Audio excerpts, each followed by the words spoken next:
Hey y'all, we're working on the 066 C30. This is a 1-ton dually we drug out, and we've been working on it. Made a couple, 3 videos out of it, getting it up, running, brakes, everything working on it.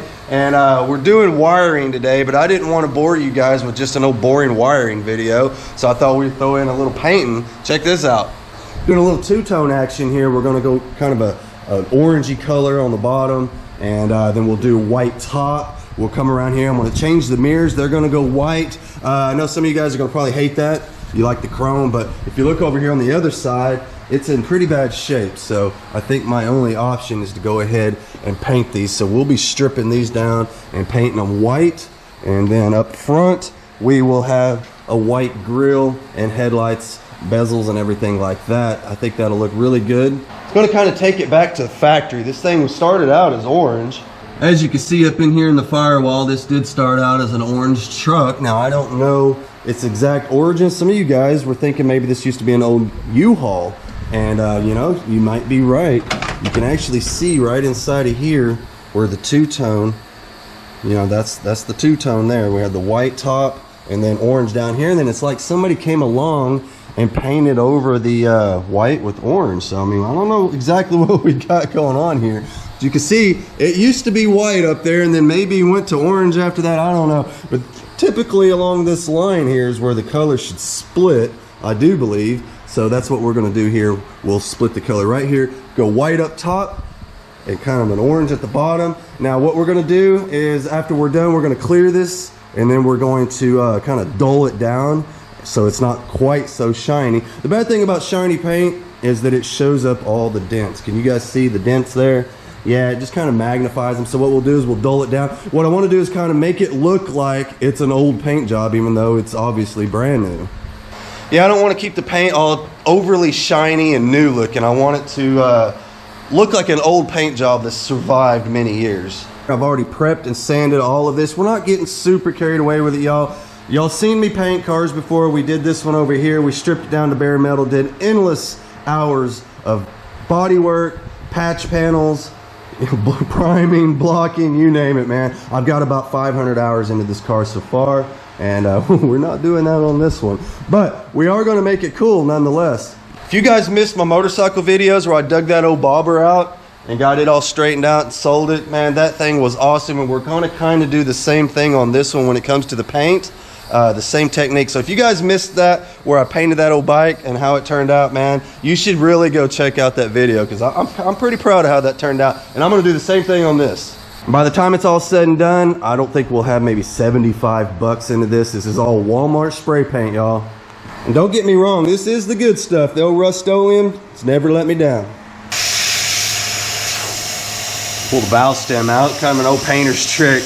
These trucks are big and tall and all that. Be a little bit difficult to reach up around the windshield when you're trying to paint and tape and do all that stuff. So you can let the air out of the tires, man. That'll buy you a good, what, 5 inches at least. So it does help. If you're gonna do this with a good set of tires, don't let the air out completely to where the rim is trying to cut into the sidewall. These tires are absolute junk, so I don't care about them. Don't forget to put your valve stem core back in. You don't want to lose that. Boy, now we're getting somewhere. It appears that the last painter didn't sand around the windshield too well. You can see there, this is where I kind of went back and tried to feather it back a little bit. That's typical, you know. That's usually the first place they'll start to peel is around all the windows if they're not sanded good. So we went back, we kind of feathered it back the best we could. Like I said, we're not getting super carried away with this. And this will be one of the only times when you'll actually hear me say, imperfections are welcome. We actually don't mind them. I painted this whole car. I had a little spot on the top of the fender where some water leaked out of my gun or my air hose, and I repainted the whole damn car. Sanded it down and started over. So yeah, usually we go the extra mile, but on this one, we want to keep it looking like something that is 60 years old and just kind of survived all these years, you know what I mean? In fact, when this is all done, we may go back and kind of weather it a little bit. You guys remember I said we're going to kind of dull it down. We may go back and kind of add in a few little things here and there. You know how they do, where they kind of make them look like patina and stuff like that. We might do a little bit of that while we're at it. because we do want this to look like an old paint job when we're done. Now I know what you're saying, Weird Beard, why in the hell didn't you just leave the paint job the way it is if that's what you're wanting is an old paint job? I mean, hell, you already had that. Dude, I don't know what's going on with this color. I don't know if it started off life as kind of a maroon and it's just faded into this weird Barney looking purple, and I can't stand it, so we're getting rid of it. Getting a little muggly out here. I'm gonna have to kick on the fans. I hate doing that to you guys. To me, it just kills the sound quality of the videos, man. Golly, it does get hot. I need to get one of those shop thermometers so we can keep an eye on just how hot it really is out here. I don't have one right now, but it seems like to me, when the hotter, you know, the more you know about the temperature, the hotter it seems. I don't know. Maybe that's not a good idea. Dropped my dang screw. It's around here somewhere. Here, bolt. Where you at? Come on. Talk to me. Talk to me. Here we are. Of course it went under the cabinet. Why wouldn't it? Yeah, you know it's getting hot when the damn GoPro starts wigging out on you. For those of you guys that don't know, GoPro only likes to work at room temperature apparently. Because if it's too cold, nope, it's going to cut off on you. If it's too hot, it's going to cut off on you. Ridiculous, man. They are a necessary evil, it seems like. But man, I dare them to come to me for a sponsorship. Oh my God. You guys would get an earful, man. Because they are terrible. I hate them. I absolutely can't stand them, man. All they do is overheat on you. Speaking of sponsorships, they keep bugging me to review these silly electric bikes. It's like, man, those things wouldn't last 5 minutes out here where I'm at. I guarantee you. I'd put it through the paces, man. We'd go dirt biking with it for sure, and I guarantee you that thing would not make it. This is how I do all my bolts when I'm taking things apart for paint. I like to put the bolts right back in the hole, screw the nuts on the back side of them if they have them, or otherwise I will actually tape them into the hole, and that way everything is here all together. I ain't gonna lose it. An e-bike, that'd be hilarious, y'all. Who wants to see an e-bike get jumped into a pond? That's what would happen if I ended up with it. That's how we ride bikes around here. I can't be put on two wheels, y'all. You guys will see a side of Weird Beard y'all didn't even know existed. I do all my own stunts is what I'm trying to say. So I might have mentioned this earlier. We've already sanded the entire roof. It's done. Now I'm gonna come in here, sand down this door frame, and from this body line up is going to be white like we talked about. So I'm gonna go ahead and prep all of this now. Now some of you guys think, and I've seen this a lot, no worries, not a big deal, but they think that you gotta come through and you just gotta strip everything down to bare metal, no matter what they're doing. It could be a car with only a 10-year-old factory paint job, and for some reason they think they gotta sand the whole thing down, prime the whole thing and all that, and you don't have to do that unless you're trying to block it out for like a show quality style paint job. Otherwise, man, all you got to do is scuff them down. You know, I mean, if the paint is still good, it's still good. There's no reason to really remove it. Just sand out your imperfections, feather things back, prime in the bodywork, prime in the spots you feathered back. That's really about it. You don't have to go through and prime everything or strip everything or any of that. Something worth mentioning is that you just want to make sure that whatever you're spraying on top of the other stuff is compatible and not going to cause lifting or any of that. But yeah, man, just come through here and scuff this down. This is actually good enough. If you see, I don't know if you can see that, but you can see kind of around the edges where they just didn't quite sand it good enough. We'll feather that kind of stuff out, but the rest of that, we're just gonna leave it. We're just gonna scuff it down. Look, Scotch-Brite, man. Really, that's all it takes is some Scotch-Brite. You come through and you scuff it like this, and then I like to go back and forth this way, kind of create what's called a crosshatch pattern, and that's gonna create enough tooth for your next coat to bite in and hold on. So yeah, you can see in here where we're just kind of feathering back some of that stuff that didn't get sanded good the first time when they were painting it, I guess. And we'll just kind of work that back a little bit so that our stuff sticks. We're using 320 grit sandpaper in case I didn't mention that already. Depending on what you're working on, you may want to go a little bit grittier, or you may want to go a little bit finer. Hell, you may even want to just wet sand it, depending on what you're starting off with. Our canvas here is a bit rough, so we can get away with 320 no problem. And you can see back here where we've already painted this. I mean, look at this. I don't know what else I can do to show you this. I'm getting about as close up as I possibly can. You see how good that is laying out? That's spray paint, y'all. Spray paint, straight out of a can, no clear coat or nothing. And look how nice that looks. This is not camera tricks or anything, man. That stuff is laying down great. And I think when we're done with all this, it's gonna look just fine. Yeah, just repeat the whole process on the other side, obviously. This mirror is not as in bad a shape, but it's still gonna get painted, so I'll have to remove that.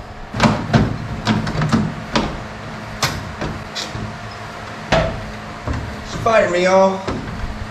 See if I can do this one without losing the screw. I did the other side. There we go.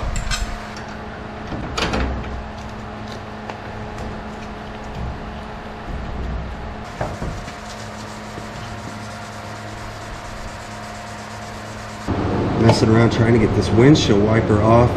It's funny, I did the other side and it came off no problem at all. So I figured I'd film this side, and I'll be damn soon as I get the camera out, all hell breaks loose. I about cut my dang finger off. This will not come off to save my life. And of course, you want to get it off without tearing everything up. Luckily, we're repainting, so it's not a big deal, but God, could you imagine if this was already painted? Good times. But yeah, I got my trim tool. This works pretty good.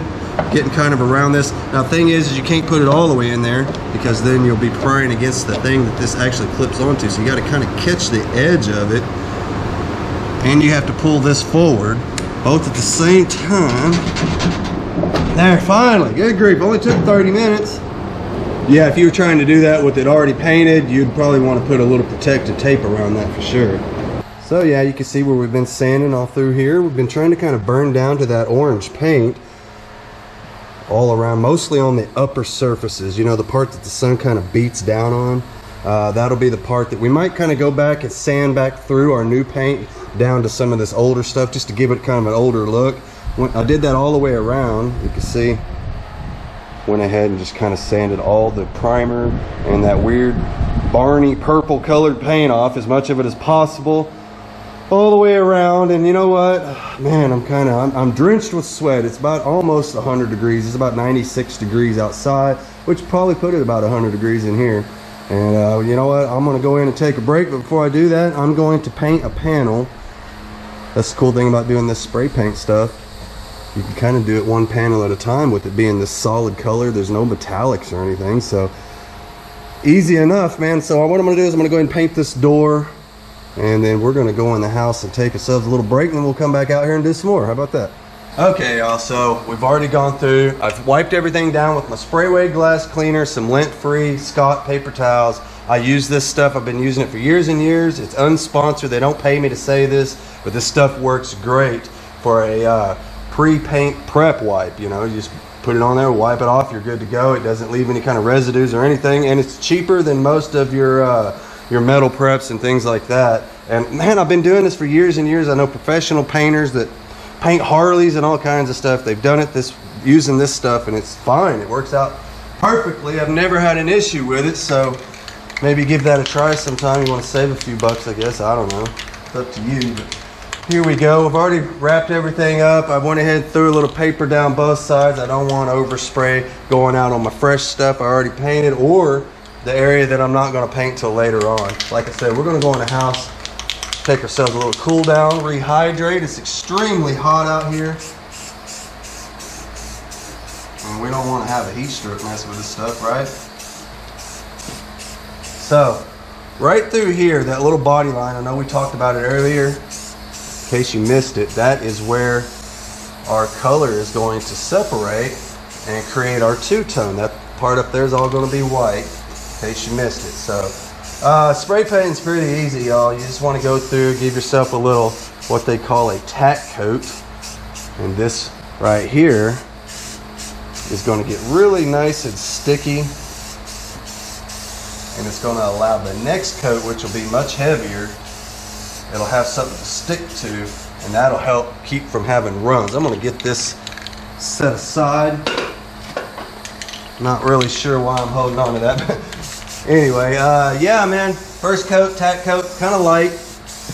You'll still be able to see through it. You just want it on there enough just to kind of cover it up and create a nice sticky foundation for that next coat. And yes, you should wear a mask when you're doing this. I do have the doors open and I have a fan over there blowing. You guys can probably hear it. It's kind of annoying. But it's definitely a must to have good ventilation when you're doing this. I got a window open too, so we've actually got a pretty decent breeze blowing through here. So there you go. That's all we want on that first coat. See what I'm talking about? Really transparent. You can see all the little stripes. But that'll go away on the next coat. So I'm going to give that a good 15 minutes to tack up. And that heat will help all this dry. I'm sure y'all know that. Alright, so it's time for another coat. Been about 15 minutes or so. I'm going to give this thing a good shake, kind of as you go. I've also got my next can ready. Went ahead and got it ready. I already know this is going to take a good can and a half. I mean, we're already halfway down as it is. So you want to have your next can ready to go.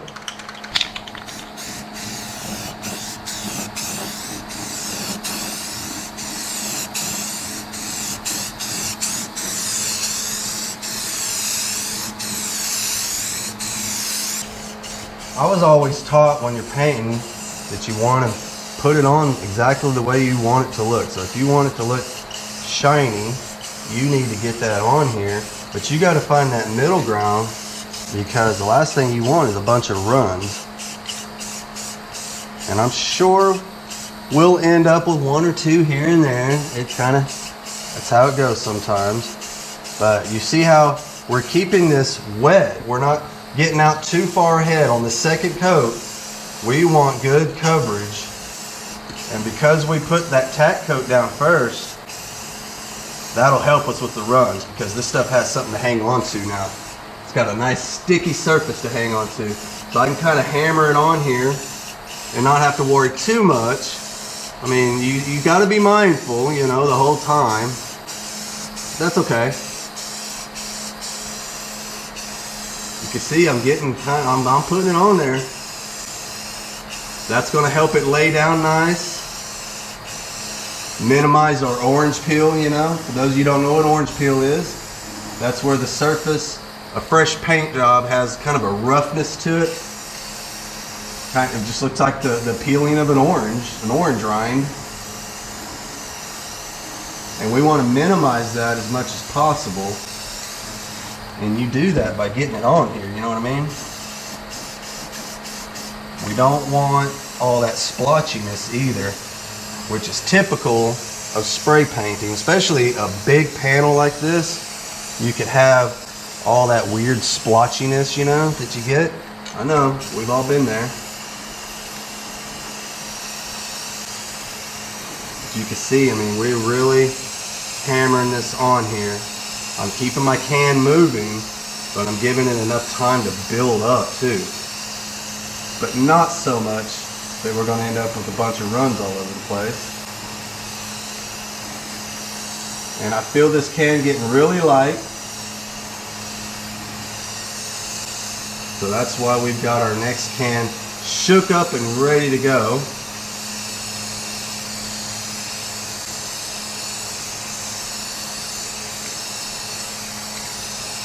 Again, you guys, put your mask on. Don't be stupid like me. I'm probably going to end up having to put one on, actually. It's getting pretty thick in here. I have orange boogers.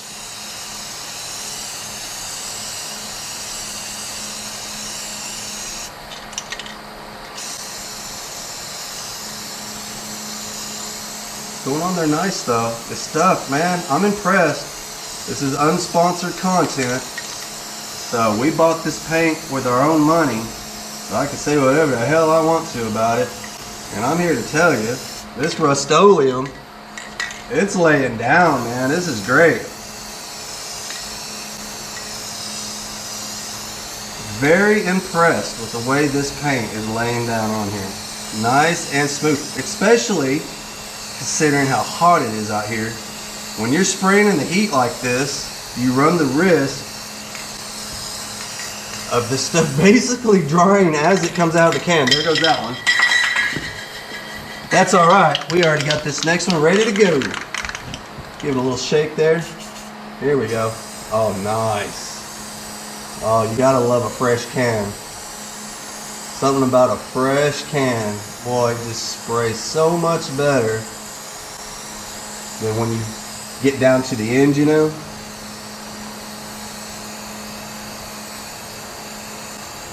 Oh man, I'm loving this. Now, on that back of the cab part that I did off camera, we're doing the rest of this exactly the same way I did that back there. And what I ended up doing 2 coats, 1 tack coat and then 1 heavier coat. Don't forget your edges of your doors there. Don't you hate that when you see a nice paint job, or just a paint job in general, and then you open the door, you get to looking and all the edges are bare. They didn't get the edges. Not cool. So just kind of making sure that we are not leaving anything behind. That's pretty sweet. And I'll show you here in just a minute. I got to run. I'll show it to you. I don't care. I don't even know if you can see it. We'll try. There it is. Can you see that? A little paint sag. Not quite a run. It may turn into one before it's done. But for right now, we got a little sag right there. Not an issue. We will handle that later. I'll show you that in a while. Show you guys a little trick when you're masking. It's tempting to kind of take your tape and try to bend it around these corners, but man, I have found that if you'll just take that tape and run it straight on out and then take your razor blade and trim it off, way better, because what happens when you try to wrap it around the corners, it always tries to peel back. Pretty annoying. See, like this right here, I'm just going to take it and just run it straight down instead of trying to wrap it around that corner, right? And then now I'll just take my little razor blade, just trim it right off. Look at that. Way better. Now that we've got around our parameter done, we can throw us a little paper up here. And I want to thank you guys for all this stuff y'all send me.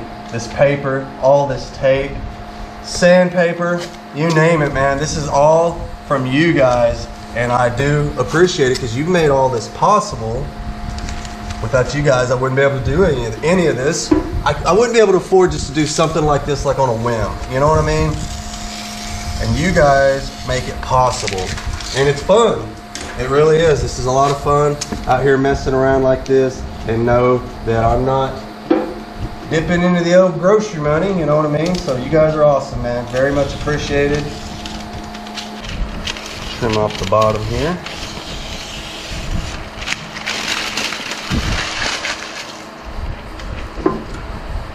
And add in our last piece of tape. Now, something else to think about. See how we got 2 different levels going on here? When you do stuff like that, what we got here is we got this wing sticking out. Make sure you push your tape down into the groove there and then run out this way. Don't run it across here and then start sticking it down and then go back and try to get it to go down. It won't work. It'll just come undone. So something to think about, I guess. I don't know. Masking used to be my least favorite thing, and it has over the years become one of my most favorite part of the project, believe it or not, because it's really peaceful by this point. You've done all the hard stuff, all the cutting and the welding and the grinding and all that's over with. All that crazy sanding we had to do, it's all over, man. Now we get to do this. This is easy in comparison, I think, and it just means we're going to be painting in a few minutes.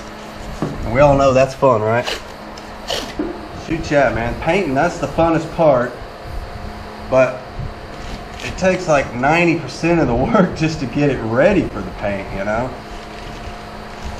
That's where all the work is. All the prep. Alright, so we're over on the driver's side, obviously. I went ahead and spared you guys some of the prep work since we already did it on the other side. So now we're just going to repeat everything that we already did over there.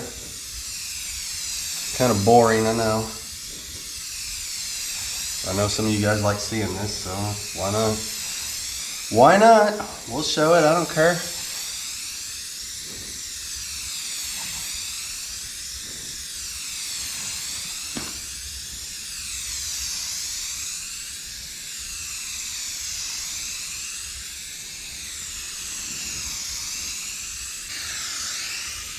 So yeah, that's the first coat, just like the other side. Remember, tack coat first. It's not going to be completely covered on the first coat. We just want it nice and sticky. Get it ready for that next coat that we're going to hammer on. Already have your paint cans shook up, ready to go, and we'll be back in just a few minutes.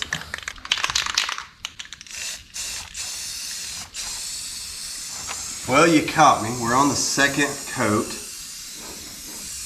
and it's looking good, y'all. I haven't got any sags or runs yet. I'd say we're just about to the middle of the door, I guess. Halfway done.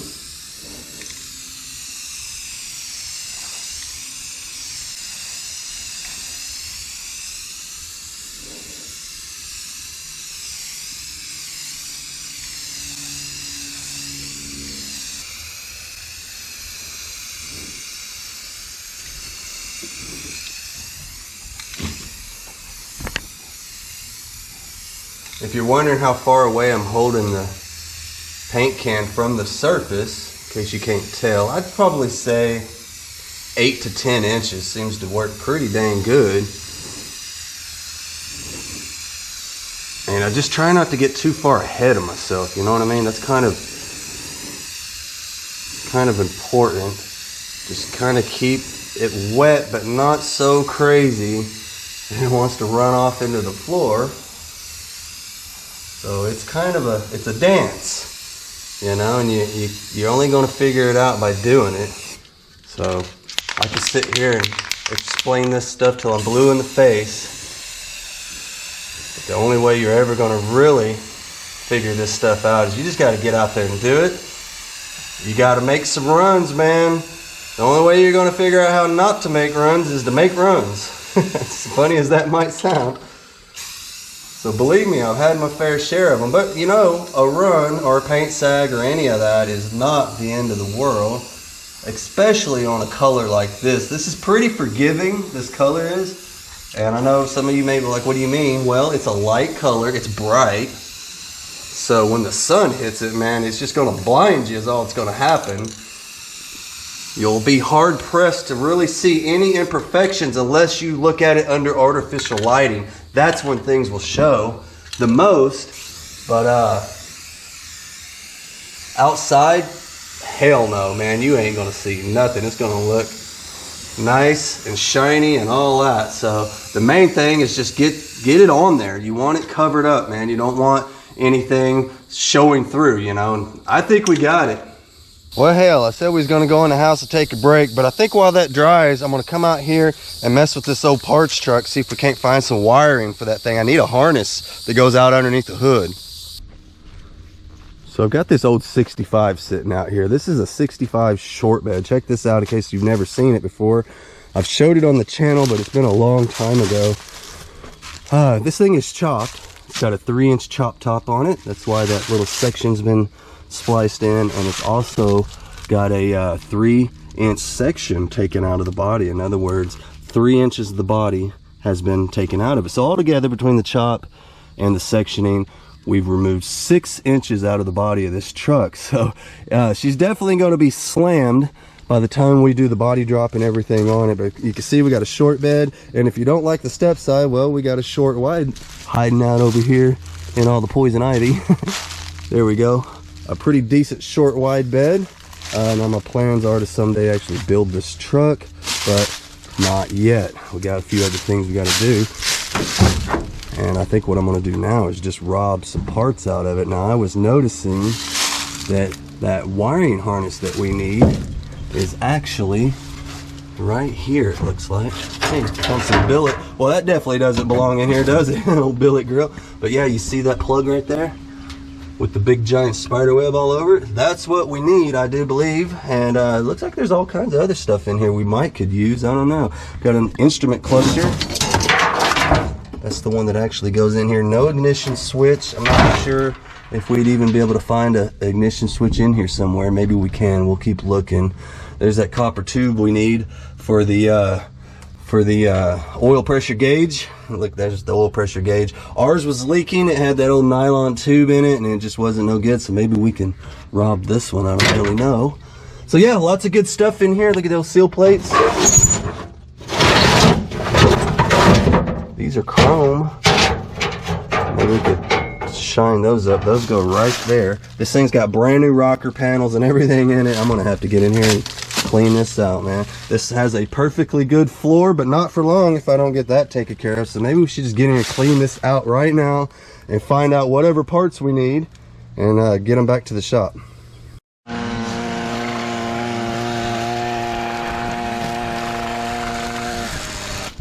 All right, now that's over with. See if we can get the hood open, see if anything's even under here. Looks like animals. No wiring. So yeah, I think most of everything we need is going to be right inside of here. See, wires and a voltage regulator and all that. Let's just drag all this out of here. Yeah, there's a switch right there. This is what we're after. Look, there's our ignition switch. Yeah, this is definitely part of what we're needing. Here, look at this. That's a score right there. Look at that, y'all. Got the old spotlight for the cop car. That's rat rod all day long. That's old school hot rod stuff right there. Look at that. We got that. We got the rear view mirror buried in here. Look at that custom trim. That goes on right here. Of course, it don't fit anymore because we've had 3 inches cut out of the top, but that's a cool little piece right there. Glove box door. We're gonna clean that up. It's got the hinges and everything. Just needs to be reinstalled back onto the truck. Got a swarm of bees, man. We're gonna make this quick. This one's already getting all up in my face. He does not want me to clean this truck out.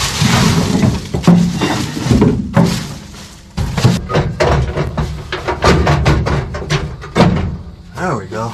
Well, hell, y'all, that was fun, but I got to noticing this video is getting pretty long, so I'm gonna have to go ahead and get on out of here. And I know you're noticing behind me, like, holy crap, did you go ahead and finish that without us? No, I didn't. I recorded everything, but we're gonna put it on the next video, so you will have to wait and see. But what do you think, man? I think that looked pretty damn good.